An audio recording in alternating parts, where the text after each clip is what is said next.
আসসালামু আলাইকুম রহমতুল্লাহি ওয়া বারাকাতুহু। আপনারা যারা উপস্থিত হয়েছেন, সাংবাদিক বন্ধু, সহমর্মী এবং সচেতন নাগরিকরা, আপনাদের সবাইকে ধন্যবাদ। বিশেষ করে বৈষম্যহীন কারামুক্তিকে ধন্যবাদ এই আয়োজনে আমাদের সহযোগিতা করার জন্য। আমরা এখানে একটা গুরুত্বপূর্ণ বিষয়ের প্রতি অ্যাটেনশন ড্র করার জন্য এসেছি। বিষয়টি একদিকে আমাদের ব্যক্তিগত নিরাপত্তা এবং সম্মানের সাথে জড়িত, কিন্তু অন্যদিকে এটার আরও বড় একটা পরিসর আছে, আর বড় একটা অ্যাসপেক্ট আছে। কারণ এখানে এমন কিছু বিষয় যুক্ত যেগুলো এক বা দুজন ব্যক্তির প্রশ্ন না, বরং পুরো দেশ এবং জাতির জন্য গভীরভাবে উদ্বেগজনক। গত 15ই জুলাই 2025-এ নিউজ পোর্টালের প্রতিবেদনের সূত্রে আমরা জানতে পারি যে একটি তথাকথিত জঙ্গি মামলায় পলাতক আসামি হিসেবে আমাদের নাম জাকারিয়া মাসুদ এবং আমার নাম আসিফ আদনান যুক্ত করা হয়েছে। একই সাথে বিশিষ্ট বক্তা এবং আলেম মাওলানা রেজাউল করিম আবরারের নামও সেখানে যুক্ত করা হয়েছে। এবং এই মামলাটি দায়ের করেছে অ্যান্টি টেরোরিজম ইউনিট, ATU। আমরা প্রকাশ্যে চলাফেরা করছি, সেমিনার করছি, বিভিন্ন সামাজিক কাজ করছি, আর আমাদেরকে বলা হচ্ছে পলাতক আসামি। এই ধরনের অভিযোগ একই সাথে হাস্যকর এবং অত্যন্ত দুঃখজনক। আমরা স্পষ্টভাবে জানাচ্ছি এই অভিযোগ মিথ্যা, ভিত্তিহীন এবং রাজনৈতিক উদ্দেশ্য প্রণোদিত। মামলার অভিযোগে যেসব বিষয় উল্লেখ আছে তার সাথে আমাদের সরাসরি বা প্রত্যক্ষ বা পরোক্ষ কোনো ধরনের সম্পর্ক নেই। আমরা কোনো অপরাধমূলক কর্মকাণ্ডে জড়িত নই। আমি একজন লেখক, রিসার্চার, অ্যাক্টিভিস্ট এবং পাবলিক স্পিকার। জাকারিয়া মাসুদ একজন জনপ্রিয় লেখক ও দায়ী। করিম আবরার একজন জনপ্রিয় বক্তা এবং বিশিষ্ট আলেম। আমাদের সমস্ত কাজ, লেখালেখি, বক্তব্য, কার্যক্রম পাবলিক ডোমেইনে বিদ্যমান। আমরা বিশ্বাস করি উদ্দেশ্য প্রণোদিতভাবে আমাদের নাম এই মামলায় জড়ানো হয়েছে শুধুমাত্র আমাদের ইসলামী আদর্শ এবং চিন্তার কারণে। আমরা বরাবরই দ্বীন ইসলামের স্বার্থ এবং দেশের প্রশ্নে সোচ্চার থেকেছি। দেশি, বিদেশি ও আঞ্চলিক নানা নেফেরিয়াস এজেন্ডার বিরুদ্ধে আমরা কথা বলেছি, সমালোচনা করেছি, এবং এই কারণে দেশি, বিদেশি এবং প্রতিবেশী বিভিন্ন গোষ্ঠী আমাদেরকে অপছন্দ করতে পারে, এবং এটা একটা ফ্যাক্টর হতে পারে এখানে। এছাড়া আপনারা জানেন বাংলাদেশে বর্তমানে জাতিসংঘের মানবাধিকার বিষয়ক অফিস খোলার প্রক্রিয়া চলছে। এই পদক্ষেপের অনেকেই বিরোধিতা করেছেন, প্রতিবাদ করেছেন, তবে প্রতিবাদের সবচেয়ে বেশি সোচ্চার এবং সক্রিয় অবস্থান ছিল এবং আছে ইসলামপন্থীদের। আমাদেরকে এভাবে মিথ্যা মামলায় ফাঁসানোর অপচেষ্টা হতে পারে যে এটি ইসলামপন্থীদের একটা বার্তা দেওয়ার চেষ্টা। আমরা এই ভিত্তিহীন মামলার তীব্র প্রতিবাদ জানাচ্ছি, এবং এই মামলাটি শুধু আমাদের জন্য মানহানিকর না, বরং এটা আমাদের নিরাপত্তার জন্য হুমকি। আমরা ইতিমধ্যে আইনি পরামর্শ গ্রহণ করছি এবং পরিস্থিতি অনুযায়ী পরবর্তী পদক্ষেপ আমরা গ্রহণ করবো ইনশাআল্লাহ। এই মামলায় আমাদের নাম জড়ানোর একদিকে মানহানি, যেটা আমি বললাম, অন্যদিকে এখানে একটা হুমকি আছে। কেন? কারণ এদেশে জঙ্গি নাম দিয়ে গুম, নির্যাতন এবং হত্যার লম্বা ইতিহাস আছে। কাউকে জঙ্গি বলার অর্থ বাংলাদেশে হলো তাকে হত্যাযজ্ঞ করে তোলা। কাউকে যখন জঙ্গি বলা হয় তখন তার বিরুদ্ধে রাষ্ট্রীয় সহিংসতা বৈধ হয়ে যায়। আজকে এই যে মিথ্যা মামলায় আমাদের নাম জড়ানো হলো, কাল এই মামলার রেফারেন্সে আমাদেরকে গুম করা হবে না, বা কালকে এই মামলার রেফারেন্সে ক্রস দেওয়া হবে না, তার গ্যারান্টিটা কি? কারণ এভাবেই তো আগে হয়ে এসছে। এবং বিষয়টি শুধুমাত্র আমাদেরকে নিয়ে না, এখানে আমাদের যাদের নাম যুক্ত করা হয়েছে তারা সবাই মোটামুটি public figure, prominent figure. I am from a privilege background. অন্য যাদের নাম এসেছে তারা অত্যন্ত জনপ্রিয় ব্যক্তিত্ব। আমাদেরকে যদি এভাবে ভিত্তি মামলায় যুক্ত করা হয়, তাহলে একজন ইউনিভার্সিটি পড়ুয়া তরুণ, অথবা একজন মাদ্রাসা শিক্ষক, অথবা একজন নিম্ন মধ্যবিত্ত চাকরিজীবী, তাদেরকে যদি এভাবে মামলায় জড়ানো হয়, তাদের পক্ষে কে কথা বলবে? তাদের পক্ষে কে এগিয়ে আসবে? এবং এভাবে একবার জঙ্গি তকমা দিয়ে মামলা দেওয়ার, হয়রানি করার এবং দমন করার প্রচলন শুরু হলে সেটা কেবল ইসলামপন্থীদের মধ্যে সীমাবদ্ধ থাকবে না, বরং একসময় সেটা সব ধরনের ভিন্নমতকে দমন করার জন্য ব্যবহার করা হবে। যেমনটা আওয়ামী জাহেলিয়াতের সময় আমরা দেখেছি। আমাদের নিশ্চয়ই মনে আছে 5ই আগস্ট লং মার্চের দিন রাষ্ট্রীয় প্রচারণা করা হচ্ছিল যে ছাত্র গণ অভ্যুত্থান আসলে একটা জঙ্গি হামলা। প্রত্যেকের মোবাইল ফোনে SMS পাঠিয়ে বলা হচ্ছিল বাইরে জঙ্গি হামলা চলছে, আপনারা বাইরে বের হবেন না। এ থেকেই বোঝা যায় যে জঙ্গি দমনের অজুহাতে কিভাবে একসময় পুরো সমাজের বিরুদ্ধে দমনপীড়ন চালানো যায়। এবং রাষ্ট্র যখন কারোর উপর সহিংসতা চালায়, কারোর উপর জুলুম করে, আর সমাজ চুপ থাকে, তখন অন্যদেরকেও দমন করা সহজ হয়ে যায়। এবং বাংলাদেশে এই দমনপীড়নের শুরুটা হয়েছিল ইসলামপন্থীদের দিয়ে, এবং আবারও ইসলামপন্থীদের দিয়ে এই দমনপীড়ন শুরুর পায়তারা চলছে বলে আমরা আশঙ্কা করছি। এই কারণে এই হয়রানিমূলক মামলা শুধু এই মামলায় আমরা যারা অভিযুক্ত তাদের জন্য কনসার্নের বিষয় না, বরং এটা বাংলাদেশের সাধারণ ধর্মপ্রাণ মুসলিম এবং সব নাগরিকের স্বাধীনতার উপর হুমকি স্বরূপ। এই কারণে আমরা মনে করি সকলেরই এই বিষয়টি নিয়ে সোচ্চার হওয়া প্রয়োজন। এবং এই ধরনের অপপ্রচার নতুন না, এই গল্প পুরনো। আওয়ামী জাহিলিয়াতের সময় হাসিনার আজ্ঞাবহ বিভিন্ন বাহিনী এই ধরনের বানোয়াট অভিযোগে অসংখ্য নাগরিকের উপর জুলুম এবং অত্যাচার করেছে। মন গড়া মামলা দিয়ে অনেক মানুষের জীবন এবং সম্মান ধূলিসাৎ করা হয়েছে। অনেক ইসলামী ব্যক্তিত্ব এবং সাধারণ নাগরিক আয়নাঘরে গুম হয়েছেন, ক্রসফায়ারের শিকার হয়েছেন। শেখ হাসিনার শাসনামলে আমরা ফলস ফ্ল্যাগ অপারেশনের ভয়ঙ্কর নজির দেখেছি। দেখা গেছে দারিদ্র্যপীড়িত সাধারণ মানুষ, পথের রিক্সা চালক, দিনমজুর, শিক্ষার্থী কিংবা গার্মেন্টস কর্মীকেও সন্ত্রাস বিরোধী অভিযানের নামে গুম করা হয়েছে। কয়েক মাস পর মিডিয়ার সামনে আনা হয়েছে, টেবিলের উপর কিছু বই সাজিয়ে দেওয়া হয়েছে, কিছু মোবাইল ফোন সাজিয়ে দেওয়া হয়েছে, সিম কার্ড সাজিয়ে দেওয়া হয়েছে, তারপর বলা হয়েছে এই ব্যক্তি জঙ্গিবাদ বিরোধী অভিযানে তাকে ধরা হয়েছে। এবং কোনো প্রকার প্রশ্ন ছাড়া, কোনো প্রকার জবাবদিহি ছাড়া গণমাধ্যম সরকারি সেই বয়ান প্রচার করে গেছে এবং এই দমন পীড়নের বৈধতা উৎপাদনে কাজ করেছে। এখন আমরা দেখতে পাচ্ছি যে হাসিনার সময় যে চমকপ্রদ সেন্সেশনাল জঙ্গি অভিযান ছিল তার অনেকগুলোই ছিল নাটক। এবং এই ঘটনাগুলো ব্যবহার করে একদিকে হাসিনা রিজিম বিদেশিদের কাছ থেকে, বিশেষ করে পশ্চিমীদের কাছ থেকে বৈধতা অর্জন করত, অন্যদিকে জঙ্গিবাদ দমনের নামে এখানে এক ধরনের ব্যবসা গড়ে উঠেছিল, এখানে এক ধরনের ইন্ডাস্ট্রি গড়ে উঠেছিল। জঙ্গিবাদ দমনে পশ্চিমারা ফান্ডিং দিত, সেই ফান্ড থেকে বিভিন্ন এজেন্সি উপকৃত হতো, সরকার উপকৃত হতো এবং ইনফ্যাক্ট অনেক সাংবাদিকও হয়তো বা এই নেক্সাসের সাথে জড়িত ছিল। এবং এই কারণে আমরা দেখেছি যে কোনো দল বা কোনো সংগঠনের সাথে বিন্দুমাত্র সম্পর্ক নাই এমন মানুষকে ধরে অমুক তমুক দলের আমির বানিয়ে দেওয়া হয়েছে। ফেসবুকে নিছক একটা পোস্ট করা হয়েছে, এজন্য মফস্বলের একটা কিশোর কিংবা প্রত্যন্ত গ্রামের কিশোরীকে ধরে এনে বলা হয়েছে সে অমুক তমুক জঙ্গি সংগঠনের তমুক শাখার প্রধান। এবং এভাবে ধরে এনে পিটিয়ে আদমরা করে 164 ধারায় জবানবন্দি নেওয়া হয়েছে। যারা জবানবন্দি দিতে রাজি হননি তাদের বাবা, ভাই কিংবা স্ত্রীকে উঠিয়ে এনে নির্যাতন করে জবানবন্দি দিতে বাধ্য করা হয়েছে। তারপর সেই জবানবন্দির ভিত্তিতে, বানোয়ার জবানবন্দির ভিত্তিতে রায় হয়ে গেছে, কারো ফাঁসি হয়েছে, কারো যাবজ্জীবন হয়েছে। এগুলো বাস্তবতা এবং তারা এখনো জেলে পড়ে পচে মরছেন, ঢুকছেন। জঙ্গি মামলার নামে পর্দানসীন মুসলিম নারীদের সেক্সুয়াল অ্যাবিউজ করা হয়েছে, রেপ করা হয়েছে, মধ্যযুগীয় কায়দায় নির্যাতন করা হয়েছে এবং এর প্রমাণ আমরা দেখেছি গুম কমিশনের রিপোর্টে, আয়নাঘরের তদন্তে এবং জুলাই পরবর্তী অসংখ্য বস্তুনিষ্ঠ অনুসন্ধানী প্রতিবেদনে। এবং আজও সন্ত্রাস দমন আইনের কারণে অনেক নিরীহ মানুষ বন্দী হয়ে আছেন এবং এটার অপপ্রয়োগের ফলে অনেক মানুষের জীবন ধ্বংস হয়ে গেছে, অনেক পরিবার ধ্বংস হয়ে গেছে। এছাড়া আমরা দেখেছি যে জঙ্গিবাদ দমনের নামে কতিপয় স্বার্থান্বেষী মহলের পরিচালিত তথাকথিত গবেষণার ভিত্তিতে দাড়ি টুপি পরা, টাকনুর উপর কাপড় রাখা বা ইসলামী বই পড়ার মতো, ফোন ধরে সালাম দেওয়া, যাবার সময় আল্লাহ হাফেজ বলা, এই কথাগুলোকে পর্যন্ত উগ্রবাদের লক্ষণ হিসেবে উপস্থাপন করা হয়েছে এবং এগুলো রীতিমতো বিজ্ঞাপন দিয়ে টেলিভিশনে এবং প্রিন্ট মিডিয়াতে ছাপানো হয়েছে।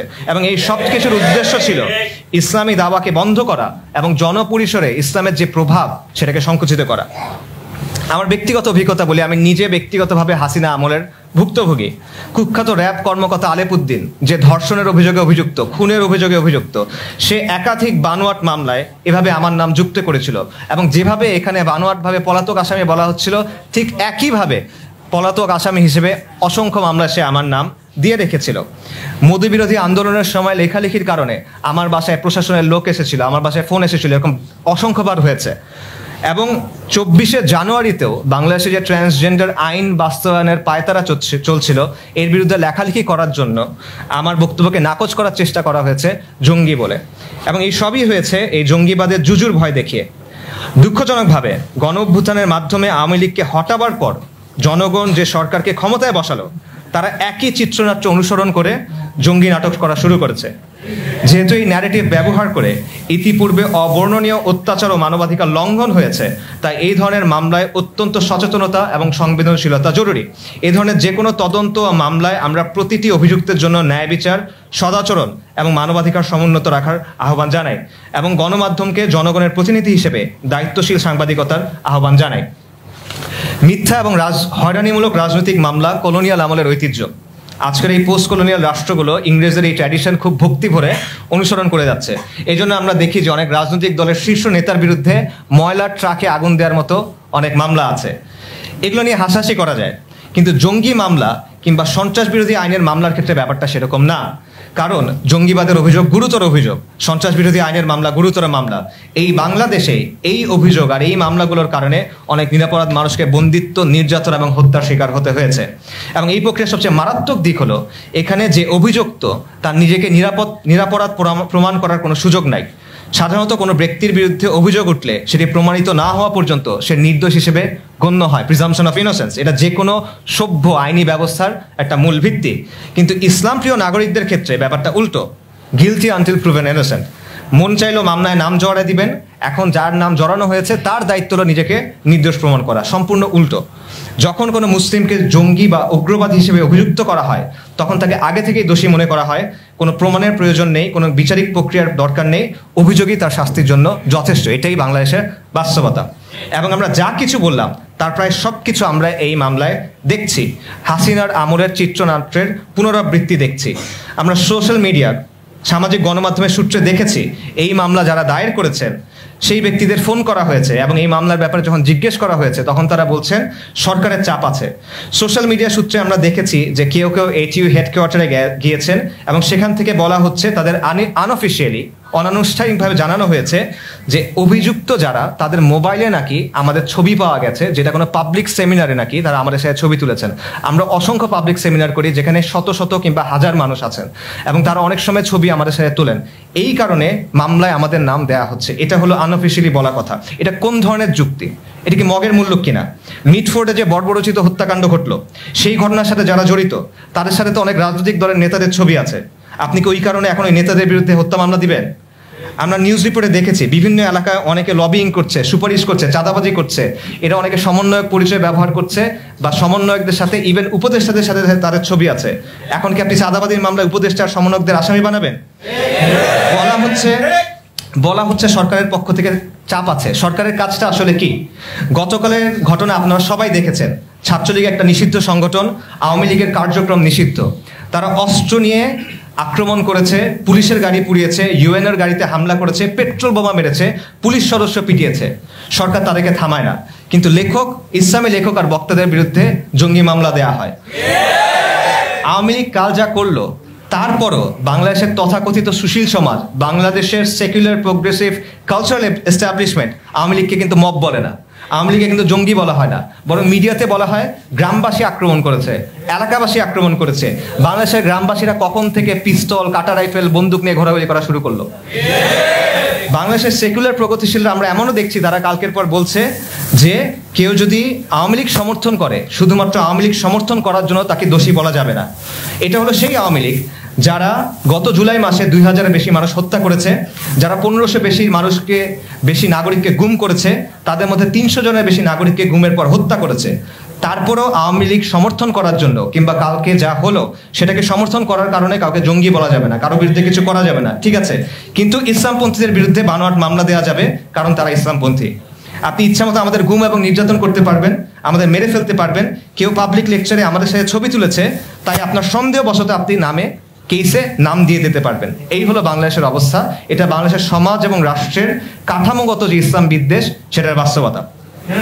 পাশাপাশি আমি এটাও বলতে চাই যে যাদেরকে অভিযুক্ত করা হয়েছে, যাদেরকে গ্রেফতার করা হয়েছে, তাদের ক্ষেত্রেও প্রকৃত পরিস্থিতি কি সেটা আমরা জানি না।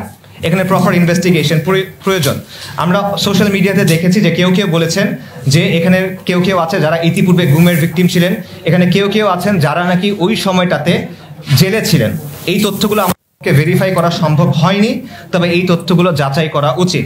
কারণ সোকল জঙ্গি মামলার ক্ষেত্রে এই সংস্থাগুলো যেসব বক্তব্য তৈরি করে, এই সংস্থাগুলো যেসব বয়ান দেয়, সেগুলো বিশ্বাস করার মতো না, যেটা আমরা ইতিপূর্বে দেখেছি।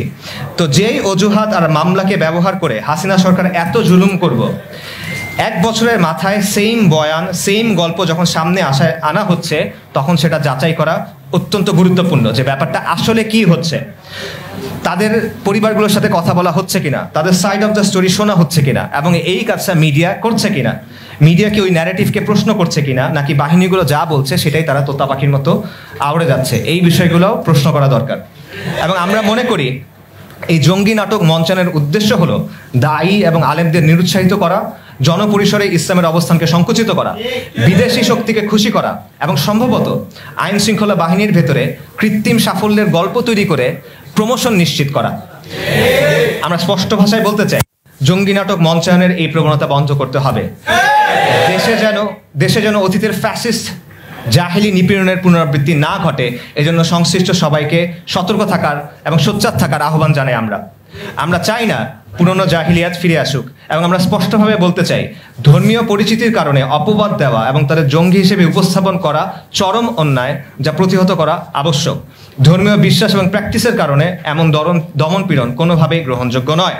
আমরা এই পরিকল্পিত জাহিলি নীতির তীব্র প্রতিবাদ জানাই এবং একই সঙ্গে আমরা এই জঙ্গি নাটকের রচয়িতা ও পরিকল্পনাকারীদের চিহ্নিত করে তাদের দ্রুত জবাবদিহিতা এবং বিচারের আওতায় আনার জোর দাবি জানাই। যারা এই ষড়যন্ত্র করেছে তারা জেনে রাখুক, এতে তারা সফল হবে না ইনশাআল্লাহ। ইতিহাস জালিমদের জন্য কখনো উদার হয় না, আর জুলুমের বিরুদ্ধে স্বয়ং আল্লাহ সুবহানাহু ওয়া তাআলা সাক্ষ্যদাতা। আল্লাহ আযজা ওয়া জাল্লা বলেছেন, ওয়া মাকারু ওয়া মাকারাল্লাহ ওয়াল্লাহু খায়রুল মাকিরিন। তারা ষড়যন্ত্র করেছিল আর আল্লাহ জবাবে কৌশল করেছিলেন, এবং আল্লাহ সর্বোত্তম কৌশলী। আমরা আল্লাহর উপর তাওয়াক্কুল করি। আসসালামু আলাইকুম ওয়া রাহমাতুল্লাহি ওয়া বারাকাতুহু। আসসালামু আলাইকুম ওয়া রাহমাতুল্লাহ। আলহামদুলিল্লাহ ওয়াসসালাতু ওয়াসসালামু আলা রাসূলিল্লাহ ওয়া আলা আলিহি ওয়া সাহবিহি আজমাইন। আমি আপনাদের সবার প্রতি কৃতজ্ঞতা জানাচ্ছি, যারা অনেক দূর থেকে, কাছ থেকে বা যেখান থেকেই আমাদের মতো অধমদের জন্য আপনারা এখানে এসেছেন। যেই হন, প্রিন্ট ইলেকট্রনিক মিডিয়ার হন, আমাদের দিনদার ভাই হন বা যেই হন, আপনার সাথে আমার সম্পর্ক থাকুক বা না থাকুক, এই যে আপনি মুসলমান হিসেবে আরেক মুসলমানের বিপদে এগিয়ে আসছেন, এই জন্য আমি ব্যক্তিগতভাবে ভাইদের পক্ষ থেকে, সবার পক্ষ থেকে আন্তরিক কৃতজ্ঞতা জানাচ্ছি। এবং আমরা মনে করি এরকমটা হওয়া উচিত। ভাই যেমনটা বললেন শুরুতে, যদি একজন অপরিচিত রিক্সাওয়ালাও সে যদি মুসলমান হয় আর সে যদি বিপদে পড়ে, আমাদের সবার উচিত তার বিপদে এগিয়ে যাওয়া। আর আমরা এগিয়ে যাইনি বলে জাহাজবাড়ি এরকম নাটক থেকে নিয়ে এরকম অনেকগুলো নাটক আমরা ইতিপূর্বে দেখেছি, এবং আমরা চাই না এই নাটকের আর কোনো পুনরাবৃত্তি হোক। সো আমি প্রথমে যদি একটু কথা বলি, যে দেখেন, আমাদের স্বরাষ্ট্র উপদেষ্টা, মাননীয় স্বরাষ্ট্র উপদেষ্টা মহোদয়, তিনি 6 জুলাই 2025, আপনাদের সবার মনে থাকার কথা, ভিডিওটা অ্যাভেলেবল, আমরা মিডিয়ার মাধ্যমে জেনেছি, মিডিয়ার ভাইরাও জানেন। তিনি খুব স্পষ্ট করে বললেন যে বাংলাদেশে যখন বলা হলো যে বাংলাদেশের জঙ্গিবাদের অবস্থান কি, তার স্টেটমেন্ট আমি কোট আনকোট যদি বলি, তিনি বলতেছেন যে বাংলাদেশে জঙ্গিবাদের কোনো অবস্থান নেই, আপনাদের সহযোগিতায় জঙ্গিবাদ নির্মূল করে দেওয়া হয়েছে। গত 10 মাসে আপনারা কোনো জঙ্গিবাদের ইনফরমেশন দিতে পেরেছেন কি? আগে জঙ্গি ছিল, আপনারা ইনফরমেশন দিয়েছেন, এখন নেই, আপনারা ইনফরমেশন দেন না। এটা হলো আমাদের স্বরাষ্ট্র উপদেষ্টার স্টেটমেন্ট। আমি আরেকজন পুলিশের ডিএমপি কমিশনার শেখ মোহাম্মদ সাজ্জাদ আলী সাহেবের 1 জুলাই 2025 একটা স্টেটমেন্ট আপনাদেরকে বলি। রাজধানীতে সাংবাদিকরা তাকে প্রশ্ন করেছেন যে বাংলাদেশে কোনো জঙ্গি আছে কি? তিনি বলতেছেন বাংলাদেশে কোনো জঙ্গি নাই, তবে বাংলাদেশে আছে ছিনতাইকারী। তিনি বলতেছেন যে জঙ্গি নাই, তবে এই ধরনের জঙ্গি নাটক আওয়ামী লীগের আমলে খেলা হয়েছে, এবং তাকে প্রশ্ন করা হয়েছে হোলি আর্টিজনের ব্যাপারটা, তিনি সেটা অবশ্যই এড়িয়ে গিয়েছেন। তাহলে আমাদেরকে আপনারা বলেন, যারা সাংবাদিক ভাইয়েরা আছেন, আমাদের উপস্থিত ভাইয়েরা আছেন, আমরা 1 তারিখ 6 তারিখ স্টেটমেন্ট পেলাম জঙ্গিবাদ নেই, 27 দিনের মধ্যে জঙ্গিবাদের এতটা বাম্পার ফলন কীভাবে হলো? এটা কি বিটিভির বাতাবি লেবুর মতো বাম্পার ফলন কিনা?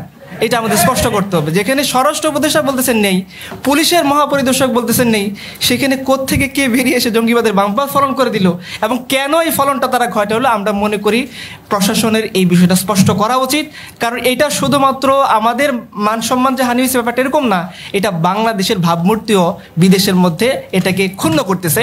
সেই ব্যাপারটা খেয়াল রাখা উচিত।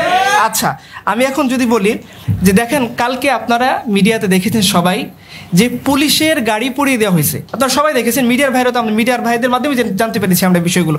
পুলিশের গাড়ি পুড়িয়ে দেওয়া হয়েছে, সার্জিস, হাসনাত, ওনাদের গাড়ির উপরে বম্বিং করা হয়েছে, গ্রেনেড নিক্ষেপ করা হয়েছে, ওনাদের চেয়ার টেবিল ভাঙচুর করা হয়েছে, এবং শেষ পর্যন্ত আপনারা দেখেছেন যে এমনভাবে আক্রমণ করা হয়েছে যে তারা সেনাবাহিনীর সহযোগিতায় তারা ওইখান থেকে কোনো রকমে জীবন নিয়ে পালিয়ে আসতে বাধ্য হয়েছেন। যাদের হাতে অস্ত্র আপনারা দেখেছেন, যাদের হাতে দেশীয় অস্ত্র, বিদেশি অস্ত্র, বোম, গ্রেনেড, আমাদের মিডিয়া, আমাদের পুলিশ প্রশাসন তাদেরকে জঙ্গি না বলে, যাদের হাতে না একটা লাঠি আছে না বাঁশ আছে, শুধু কলম, তাদেরকে তারা বলতে চায় জঙ্গি। এইটা অবশ্যই উদ্দেশ্য প্রণোদিত মামলা, সেটা আপনারা এবং উপস্থিত যারা আছেন তারা সবাই জানেন।